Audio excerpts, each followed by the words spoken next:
So actually, the research I want to present has sort of a strange status in the sense that the ethnographic phase has been completed for a while now, as it was research conducted in large part for my PhD thesis, so between 2010 and 2016. But at the same time, I live in the UAE, and so I keep adding things and updating a lot of the data that I collected at the time.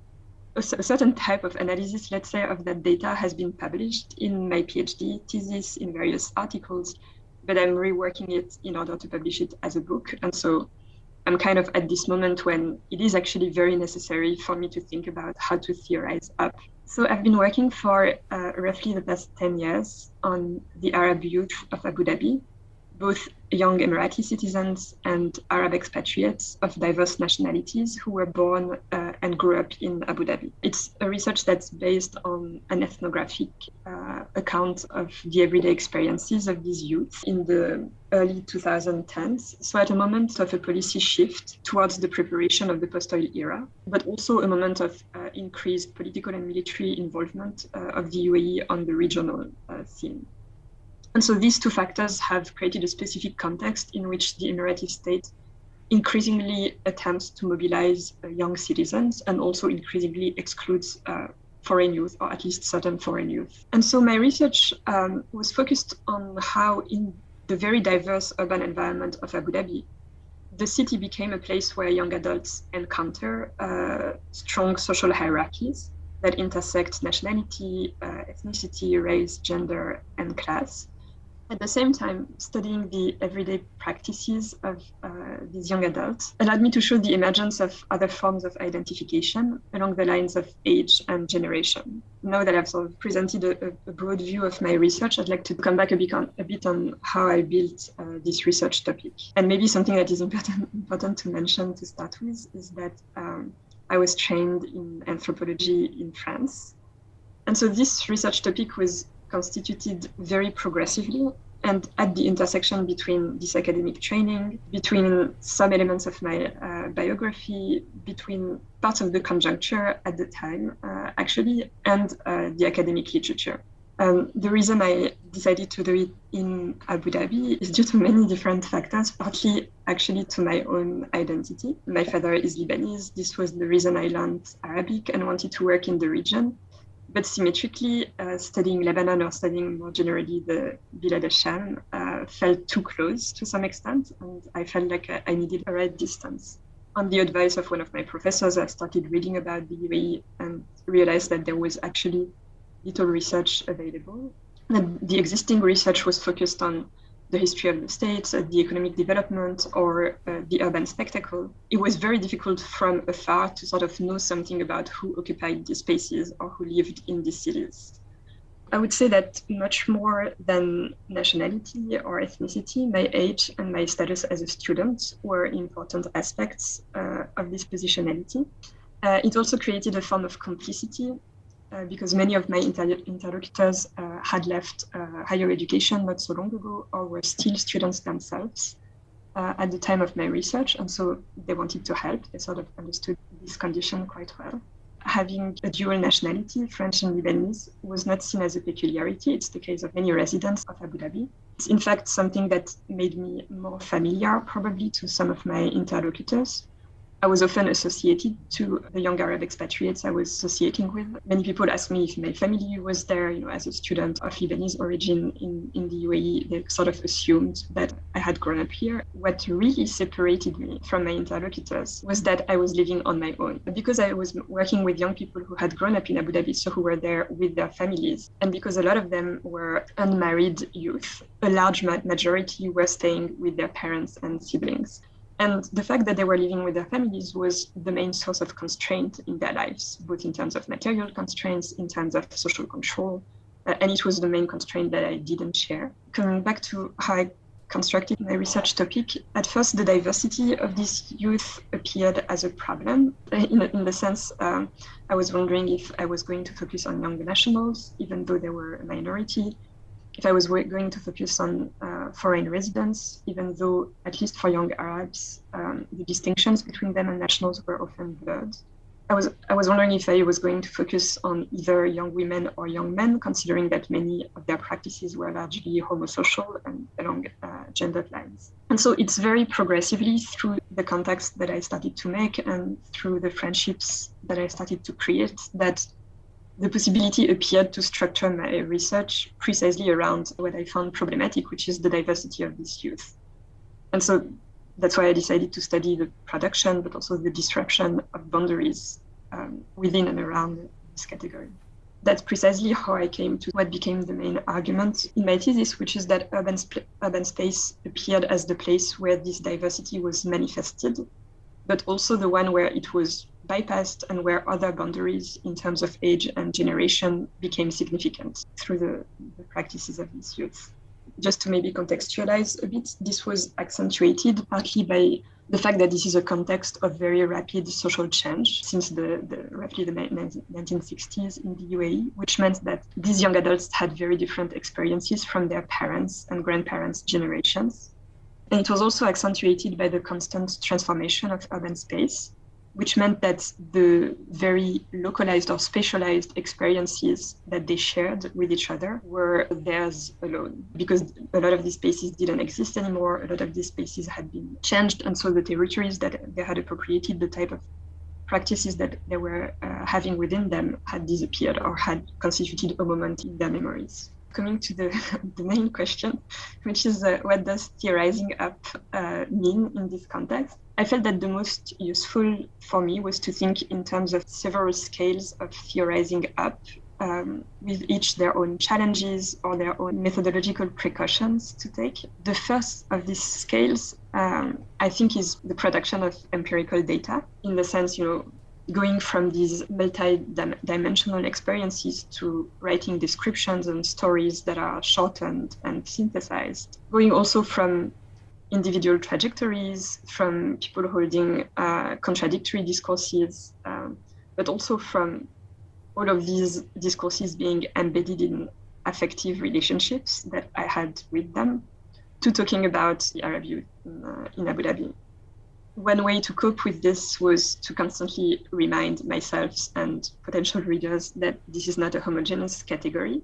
One thing that I found useful and that I very strongly believe in is a sort of epistemological principle, which is the idea that the work of generalization is not about sort of making broad statements or abstracting from these experiences, but rather that we generalize by adding texture and by situating the stories, the descriptions, the discourses that we write about. One challenge, though, related to that is that this work of situating the point of views and the stories that we narrate supposes to know exactly how the people we talk to and we talk about are situated. And for me, for example, because I wasn't familiar with the UAE before, this is something that happened only at the very end of my research. I had to learn how to situate my interlocutors, and often they were the ones teaching me about their own positionalities. The other aspect of that is that I think situating is not only about our interlocutors' positionality, it's also about their own lives, what is important or not for them at a given moment in time. And I guess the risk here is to emphasize something that is actually anecdotal or not serious for our interlocutors. And I'll just give maybe one example to explain what I mean by this. An Egyptian friend came to pick me up at the airport. As we were driving back to the city, he started sort of reproducing a very common, we could say, exceptionalist discourse about Abu Dhabi. So he started talking about the fact that there was nothing new in Abu Dhabi, that it was the same boring, fake city, that everything was still as artificial as before, that the only new thing was the extension of Al Wahda Mall. But a few minutes later, as we were still driving, he hands me his phone and he shows me the last poem that he has written in classical Arabic. And the poem is called I Will Not Go Back to My Country. And he explains to me that the title of this poem, or the whole project of this poem, is that Egypt is not his home. He grew up in the UAE. He very much feels that Abu Dhabi is his home, or he feels a sort of conflicted relationship to it. But clearly, Egypt is not in that picture, or is not part of these representations. And here, of course, it would be a complete misrepresentation to take one of these discourses and present it, right? Both things need to be discussed at the same time, otherwise we are missing an important point. But also it's very easy to see that and to remember it when it happens within a few minutes. But the question is, what about when it happens over 2 or 3 years, or over 2 different interviews, or over a longer period of time? Or what if it happens when I'm not there, for example? So there's also a principle of humility, I guess, with that, which is recognizing that there's no way to know all these dimensions, right? What I would identify as the second scale is adding to our knowledge of the region. And so it's sort of going from empirical data on these youth to a reflection on Abu Dhabi as a Gulf urban society with its local, national, regional, global inscriptions, and also in dialogue with the literature on the region. But for me, this scale also happened in dialogue with literature in urban anthropology. It was also more recently all the works on globalization and the effects of globalization and capitalism on Arab cities, etc. That were as many sort of interesting comparative tracks. Looking at the boundaries within this category of Arab youth also meant understanding the public roles, the norms of behaviors in urban spaces. And so a lot of the approaches inspired from interactionist sociology, from urban sociology were instrumental in. So I guess this is sort of a scale that uses theory as a tool, sort of looking at what are the tools that others developed in other contexts to understand what was happening and seeing how they can be useful for me to understand the urban society of Abu Dhabi. Another type of theory that was extremely useful was all the research on appropriations, on rules and tactics, for example, to try and understand the relationship, or that actually drove me to look at the relationship between the urbanism that was implemented by the Emirati state and the urbanity as it was practiced by its inhabitants. That really helped me understand how young people were using this very controlled and sort of very planified urban space as a resource to bypass social norms. And this is also something that led me to this question of subjectivity, because it does articulate this relationship between constraint and creativity. And that's something that's also central in this type of work. And coming to the third scale, which is going to be much less developed, which is the one I'm struggling with mostly at the moment, is the question of the contribution to theory. Not so much anymore using it as a tool or trying to use it to understand, to produce knowledge on the region, but really thinking of how my work can contribute to these theories in general. So where the work of abstraction sort of really happens. In my case, there are 2 things that I thought my work wasn't about, which was because I was looking at young people who were not moving, who were defined by their anchoring to a specific space, the city of Abu Dhabi. I sort of rejected at first the idea that I was working on migration because they were there. None of them had migrated, none of them had moved.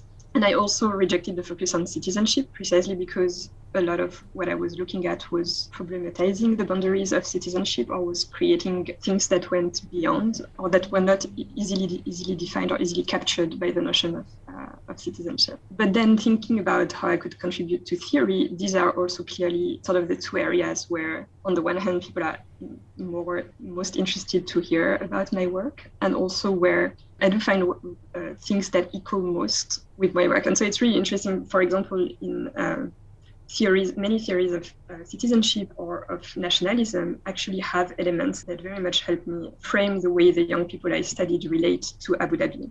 But at the same time, they are precisely not all nationals or citizens. And so the forms of affective relations to place, for example, that are embedded in these definitions are valid, but not sort of that concept, right? Or not that framework. What I've moved towards then is to define belonging precisely as the affiliation to place, that is to a space that has been appropriated, to which certain qualities have been attributed, etc. And to think about belonging in its relationships with citizenship and nationalism on the one hand, and with its relationship to migration and urbanity on the other. I hope that makes sense.